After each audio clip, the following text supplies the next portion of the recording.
As the New World was discovered by Columbus in 1492, two men were born on this side of the Atlantic who would have a powerful impact on the shaping of Protestantism in Britain, Latimer and Cranmer. Hugh Latimer was born in 1491, here in the small village of Thurcaston, just north of Leicester, a similar area that John Wycliffe would have worked just over a century before. His father was a farmer, and yet despite their humble occupation, he made sure that Latimer stayed in school and got an education, a vital decision that would take him far in life. He enrolled in Cambridge University at the age of 14, and in 1510 was elected a fellow here at Clare College. He was at the time an ardent papist and preached passionately against men such as Luther and Melanchthon for 7 years. His belief in Catholic teachings was great, and his zeal in the divine mission of the papacy was unshakable. So what turned this pillar of papism into a pillar of Protestantism? An encounter with a man by the name of Thomas Bilney, who afterwards would visit him, even coming to the confessional booth to speak with him, and he eventually changed his views. The two men would later go and visit the sick and imprisoned in Cambridge together.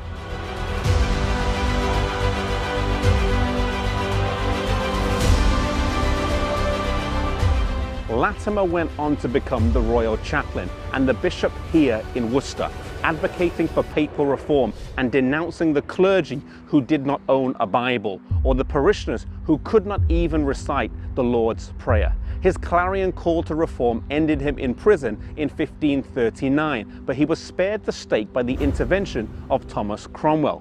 He remained in prison until the death of Henry VIII, when Edward VI released him from prison. He would never ever hold the high office of bishop again, but continued to preach regularly, where audiences enjoyed his preaching, which was known for its wit, its intelligence, and its biblical nature.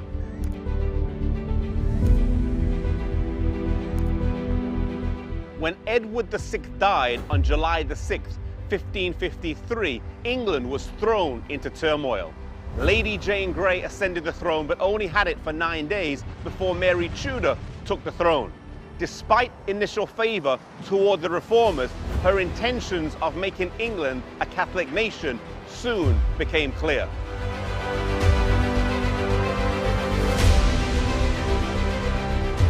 Mary ordered the arrest of Latimer, and word reached him that his captors were on their way, offering him an opportunity to escape, but he chose not to. As he passed Smithfield on his way to London, he commented, "This place has long groaned for my life." Imprisoned here at the Tower of London, he met Nicholas Ridley, Bishop of London, and Thomas Cranmer, Archbishop of Canterbury.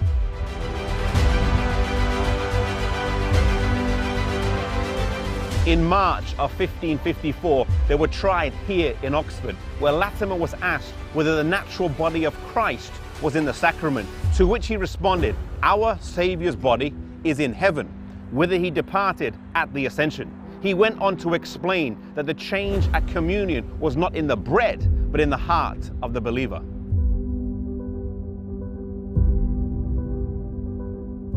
He and Ridley were sentenced to death, and on the 16th of October, they were brought to the place of their execution outside Balliol College. Here, a cross marks the ground of the exact spot where they were burned to death. Before the flames, they shared an embrace, and Ridley said to Latimer, "Be of good cheer, brother. God will either assuage the fury of the flames or strengthen us to endure it."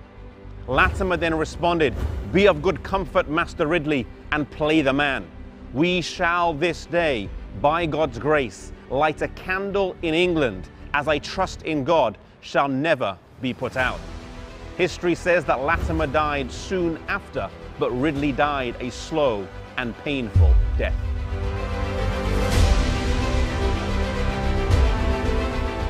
The cost of their death was just over £1.05, but the real result was the overthrow of Romanism here in England. The entire country was appalled by a religion that had to resort to such brutal methods in order to sustain itself. As we contemplate their life, and their death. The real question for us, though, is, does the light that they lit at their death still burn in our lives and our witness today?